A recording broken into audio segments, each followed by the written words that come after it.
Absolute Batman issue 12.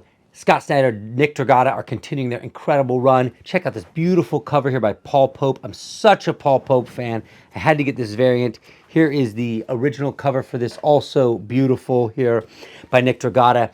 This escalates the conflict with Bane here. And while Batman has been trapped in a way and now he's finally been freed, Batman ultimately escaped here by the help of Killer Croc. Check out this incredible design here by Nick Dragata. This reimagining of the Killer Croc is fantastic here. It was one of Batman's friend, or Bruce Wayne's friends, who he taught how to fight and be a boxer, and he ultimately ended up losing in the ring. So they have a complex relationship together. And in fact, what the Abomination is doing is affecting all of Bruce Wayne's core group of friends that always used to meet in that back alley, light the matches, and that team that knew his secret and he was taking this journey with, and they knew he was on this dark path of becoming the Batman.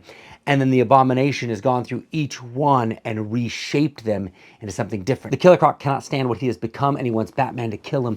There's this great moment where Batman pulls out one of his ears, which I love that they're now blades, and goes to stab it into Killer Croc's head, and he just misses it because he can't bring himself to killing his own friend.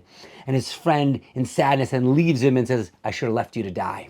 One of the consequences for dealing with Bane was that this venom is now in Batman's skin. It's in his flesh, it's in his body, and there's still a residual effect, kind of like somebody who's done acid and it's always living in them, and it can flare up and cause him pain and rage. But you can see one by one, Abomination has mutilated his friends and transformed them into different things. Is this becoming Clayface? Is this friend clearly going to become Two-Face here?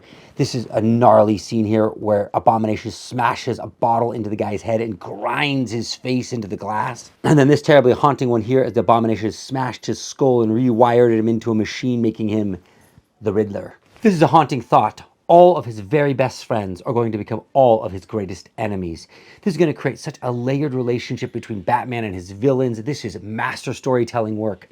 So Alfred and Bruce decide they're going to go after Bane and show him what's up. There Alfred is with a Gatling gun and Batman with a battle axe. So dope. But things don't go as entirely as planned, and there's a wrench in the works, and the Catwoman shows up.